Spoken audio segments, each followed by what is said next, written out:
Everyone, কি খবৰ? আজি পুৱাই ভিডিঅ'টো আৰম্ভণি কৰিলোঁ আৰু আজি 26 জানুৱাৰী আমি বেটি মই গৈ আছোঁ এল পি স্কুললৈ বুলি, যিহেতু এল পি স্কুলত পতাকা উত্তোলন কৰা হ'ব আৰু বেটিৰ লগতে ময়ো আহিলোঁ আৰু আমাৰ সিহঁতৰ বৰ্তাকৰ লগত আগবাঢ়িলে স্কুললৈ গৈ আছে আৰু স্কুলত দেখা পাব। আৰু এয়া আজি 26 জানুৱাৰী বুলি আমি আৰু একেবাৰে সাজু।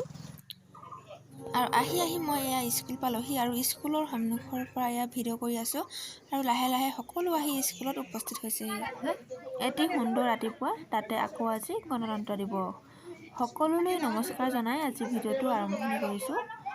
লগতে আজিৰ উপস্থিতি অধ্যক্ষ মহোদয়, শিক্ষয়িত্ৰী, অভিভাৱকসকল আৰু মৰমৰ ছাত্ৰ ছাত্ৰীসকল। প্ৰথমতে আজি মোৰ ফালৰ পৰা গণতন্ত্ৰ দিৱসৰ আন্তৰিক শুভেচ্ছা জনাইছোঁ। লগতে এই পবিত্ৰ দিনটোত ভিডিঅ' কৰিব পাই অত্যন্ত সুখী হৈছোঁ। আজি আমি ৭৪তম গণতন্ত্ৰ দিৱসৰ উদযাপন কৰিবলৈ একেলগ হৈছোঁ।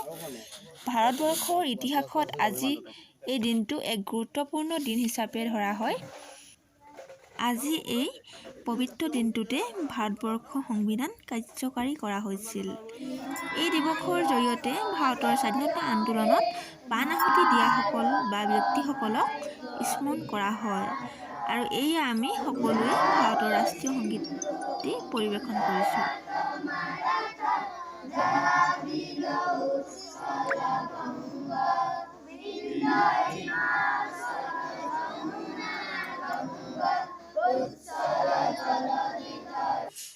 সংগীতটি শেষ হোৱাৰ লগে লগে প্ৰধান শিক্ষকজনে আমন্ত্ৰিত সন্মানীয় অতিথিজনক দুআষাৰমান ক'বলৈ সুযোগ দিছে।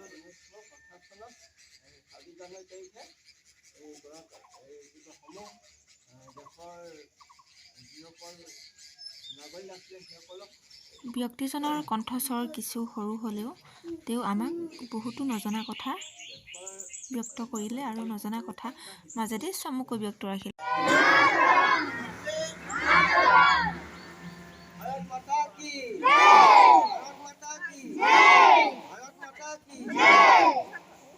শুনিছেনে?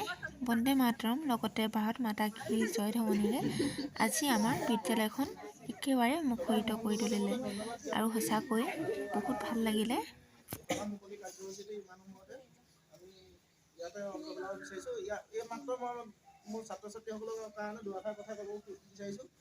লগতে ছাৰজনে জাতীয় পতাকাখনৰ বিষয়ে ছাত্ৰ ছাত্ৰীসকলক কিছু ভালকৈ বুজাই দিছে।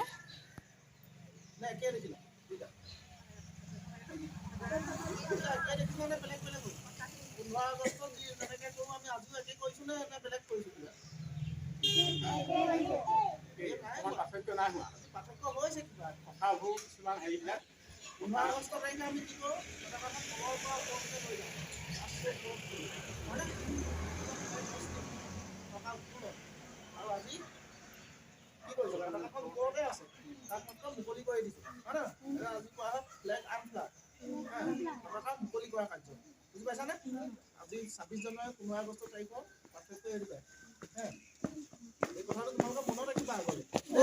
পলাশ বৰ দেৰি হ'ল, তোমাৰ ফুলখিনি দি দিয়া পলা।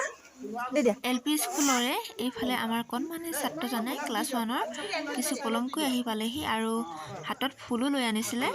সেয়েহে ছাৰজনে ফুলখিনি কিছু আগবঢ়াই দিবলৈ ক'লে আৰু শেষত ময়ো বেছি দীঘলীয়া নকৰোঁ আৰু ভিডিঅ'টো মই আজি ইমানতে সামৰণি মাৰিছোঁ। ধন্যবাদ।